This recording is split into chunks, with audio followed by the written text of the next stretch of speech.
The month of February is National African American History Month, and NASA joins the celebration to honor some of the contributions of African Americans that have dedicated their lives to spaceflight and the pursuit of discovery. Today, we'll be discussing this subject with Sheila Yomape, a biomedical engineer and a flight controller here at the Johnson Space Center. Sheila, thanks for being with us today. Happy to be here. Okay, so tell us a little bit about what the observance of this particular holiday means to you and to spaceflight. I think for me it has changed over time. Having been raised in Ghana, once I moved here, it was for me a learning time and also a chance to become more aware of the many achievements of African Americans and also to better understand the Black experience here in this country. Over time, it's not just about celebrating the achievements, but it's also a time to reflect on how we can contribute to what's been done thus far and encourage others to become a part of it. Excellent. So your contribution, I guess, would be being a flight controller here at the Johnson Space Center. Can you tell me how the space business interests you? So that was a bit of a long story for me. It started with a love for airplanes. I fell in love with airplanes when I was 4 on my second airplane ride, and I thought, this is the best thing. I have to find a way to always be on an airplane. Growing up in Ghana, I wasn't aware of any women in aviation at the time, and the only thing I could think of was to become a flight attendant. So I set the goal at 4. I was going to be a flight attendant. So this was my goal until I was about 10 when I was discussing this with one of my teachers. And he asked, well, don't you want to fly the airplane? And I thought, well, could I?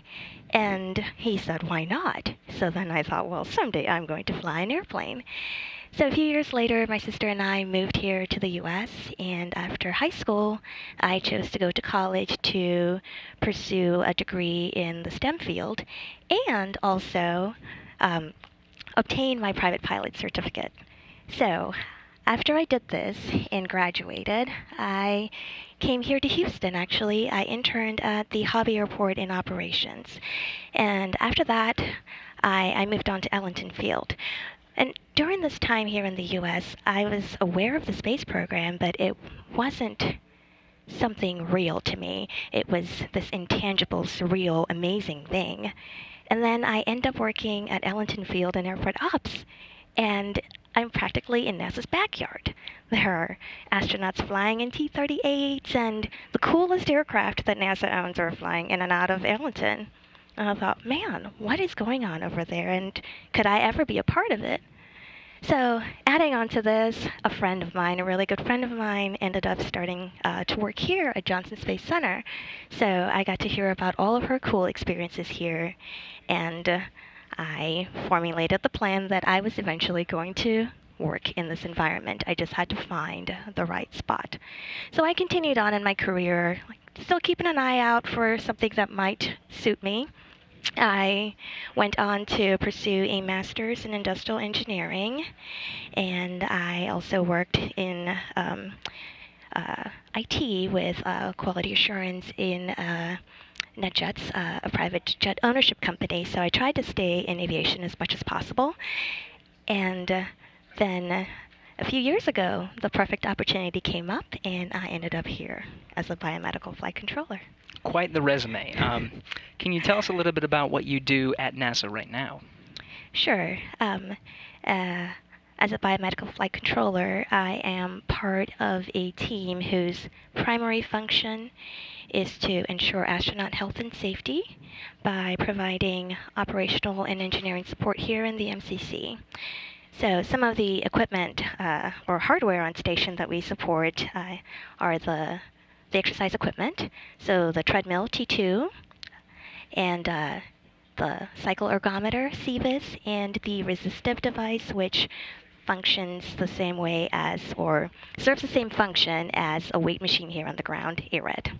Um, so, in addition to the exercise equipment, we also support air quality monitoring devices, radiation monitoring devices, and that's just to mention a few because the list could go on. A lot of cool hardware that we talk about every day because the astronauts do exercise about 2.5 hours per day. Yes. So, can you tell us about where you see the future of spaceflight, what that means for kids, for girls growing up? And yes, I think the immediate future holds the return for human spaceflight from U.S. soil, which hopefully will reignite the interest in the space program and encourage the youth to pursue education in the STEM field. Long term, hopefully, we will achieve a visit to Mars.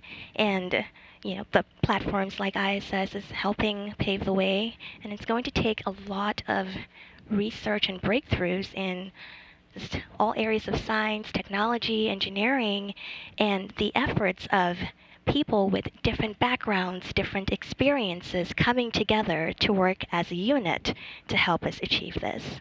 Diversity is definitely one of the main objectives of NASA, and it's to achieve these goals. We need a round perspective of thinking.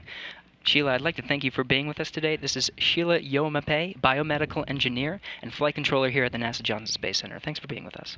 Thank you.